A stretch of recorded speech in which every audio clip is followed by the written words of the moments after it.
welcome y'all right back to Belmead Winery. We were introduced to Ladies Cuvée last week, and we learned a little bit about her history and the tie-in with the 19th Amendment, and that was the women's suffrage vote. So we have here again Ladies Cuvée. Yes, lady of the house. She was quite the woman, y'all. So anyway, so I'm going to teach you all a lot of things today. This was one of our versatile wines. Now it is a Chenin Blanc, right? Mm-hmm. And it in the Loire Valley of France, that is where Chenin Blanc finds its home. And there, they don't say sparkling, because this is a sparkling wine. They would say Cremant. That's Cremant de Loire. A Cremant de Loire, exactly right. So that simply means a sparkling wine from the Loire Valley, and by law, that would make it Chenin Blanc. And so this is the style that we've made this wine. It's a staff favorite, and it's also so very versatile. So we're gonna get ahead of ourselves here, but so we've got a whole plate of things to walk through. Yes. But I'm gonna show you how to properly open a bottle of sparkling wine. Didn't know there was such a proper way, right? Yes, most people, it is not the way most people do it though. It's not the way most people do it. But when you have studied for the Court of Master, and if you do not do it properly, you fail. So how do I know that? I did once, so now I know how to do it correctly. So I know this has a pull tab. Most of them do, but if it does not, you want to take your knife. This is your wine key. Should always have all these little tools connected to it.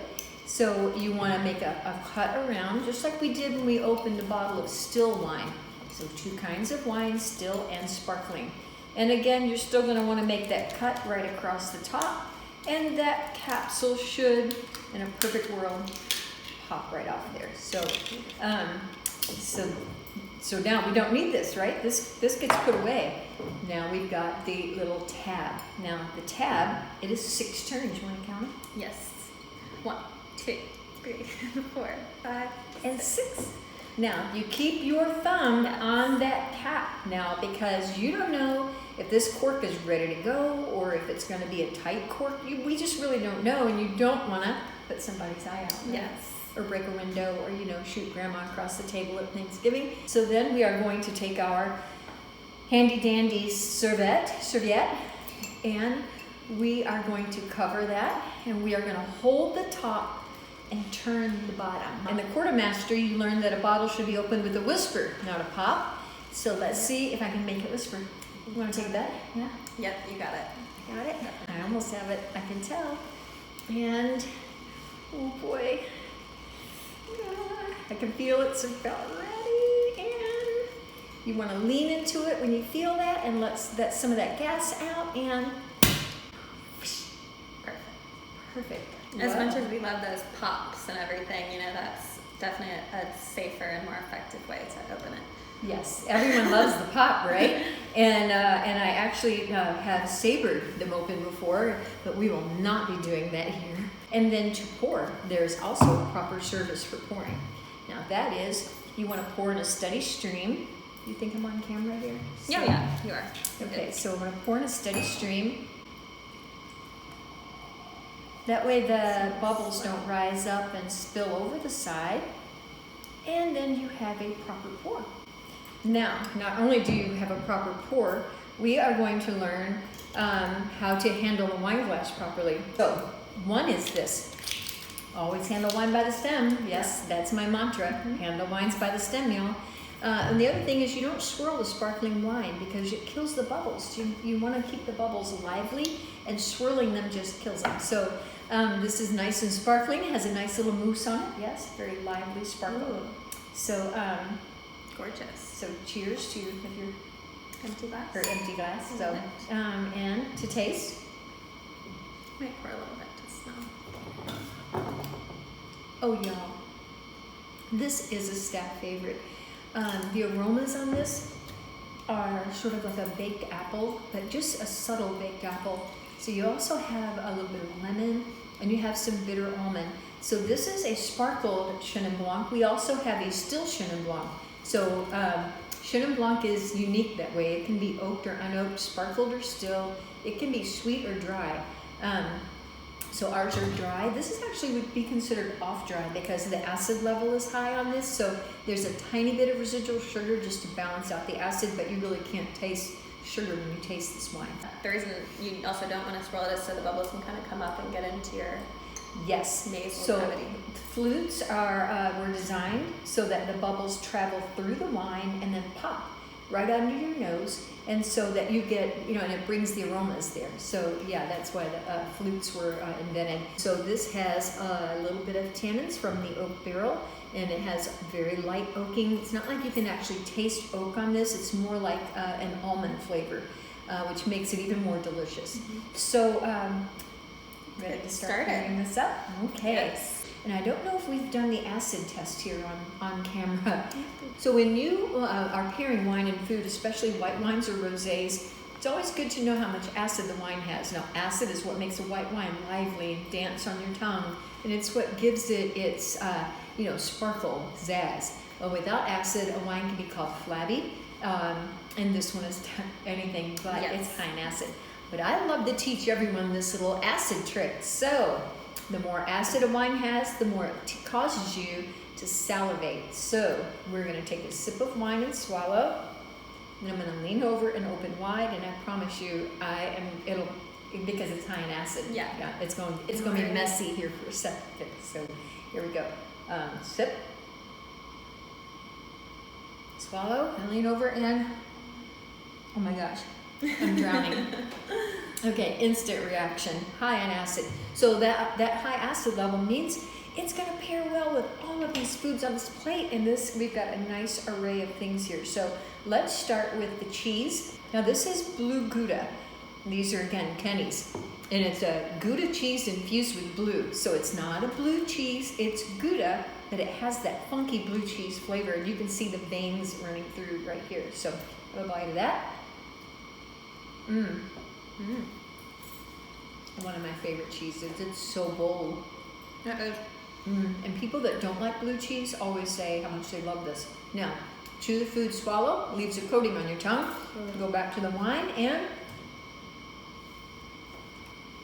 ooh, that's so good. The acid just pulls that coating off, and now this wine tastes like pear.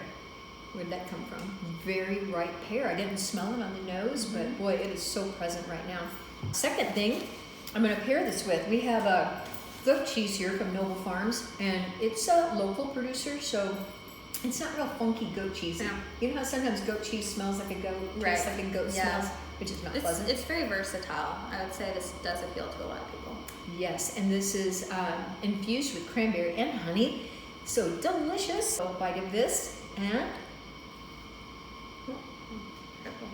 that's so delicious. I love that cheese.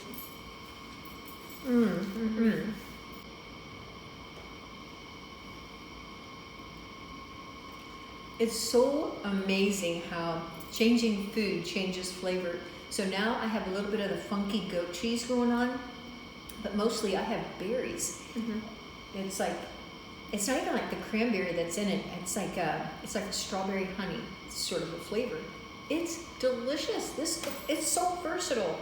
One of my big revelations with this wine is recently, my mouth is watering just looking at it. The fried chicken. Oh, y'all, this wine and fried chicken is a little bit of heaven. But before we get to the chicken, I'm going to do a couple of veggies because we're going to start light and go heavy. So the lightest thing on this plate right now is going to be the mashed potatoes. So these are garlic smashed red potatoes. And yes, they're so good. There's no instant, nothing instant going on around here. This is all the real deal. Fresh, homemade. Fresh, homemade. Our Chef Steven, so good. Fantastic. I could eat these all day. I do. Okay, so potatoes and sparkling.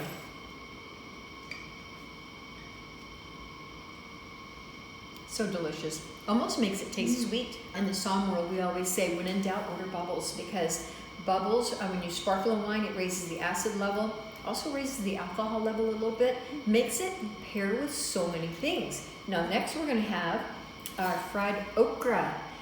It's a kind of a slimy little vegetable, but when you deep fry it, it's pretty amazing. So,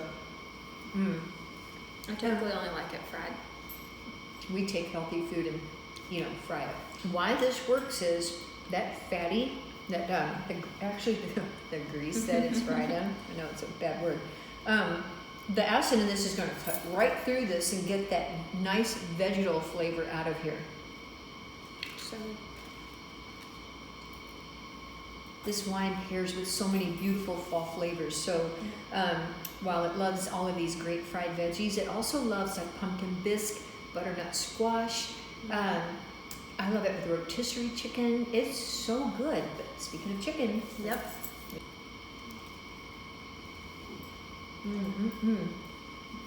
Chef Steven, his food is so amazing. And you would never think it's just, he adds his own personal touch to it. All these foods, and it's just almost simple everyday foods, Southern foods. You can tell it's not from your mama's kitchen.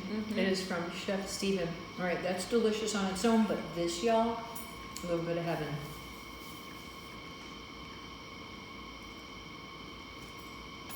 I could literally do this all day. That is just delicious. And I can't even explain it fully. It makes the food bigger. It makes the wine bigger. All of these two taste better with each other than they do on their own. And in a perfect pairing, wine enhances food, but food should also enhance the wine. But this is a peach caramel white chocolate. Peach and caramel. We're going to add a little fruit, but the caramel really picks up on the fact that this wine has a little bit of oak on it. Now, when I say little, I mean little. But the caramel in this brings the oak forward. So, Crunch. Also gooey. Yeah. And crunchy. So delicious. So delicious. The acid melts the chocolate away, and now I've just got this caramel peach flavor going on, and none of the flavors in this wine are arguing with that. They are just letting that peach caramel shine through, but the white chocolate's kind of gone. Just fun, y'all. This next pairing is not just a staff favorite. When I do the wine and food pairings here every day, this is a client favorite, and this chocolate is a dark chocolate spiced chai.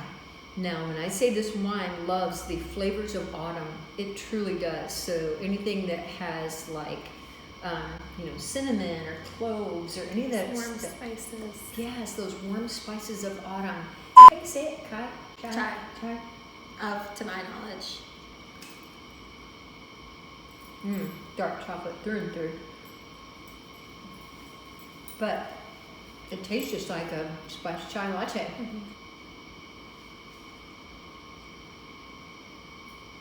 Wow. Oh my goodness. Everything, all of the flavors are just expanded. Like everything just went bigger. Just adding the wine. It's amazing. Yeah. Just such a versatile little wine, y'all. One of the things we like to do, and we encourage it, is that we pour a little bit of this, and then we add a splash of our blackberry wine. So there's a drink in Europe called a Cœur Royal. And they would put like a blackberry or blackcurrant or cassis brandy in the champagne. So this is our version of it here. A little bit of Ladies Cuvée and a little splash of blackberry wine, and you have a beautiful cocktail. Now you put that in a flute with some fresh blackberries in the bottom, or even raspberries for color, and then you build this beautiful sparkling cocktail, and it's just so much fun. You can order these online, and you can build all of these at home. But if you've not tried Ladies Cuvée and fried chicken, y'all have not lived. So please, please come out and visit us. The Meat and Three, amazing. Our daily wine and food pairings. You get to walk through the world of wine with me or another trained staff member. I'm not gonna lie to you, we've got some fried chicken to eat and some fried okra over here. All the things. So thanks, until next guys. time, cheers. Cheers.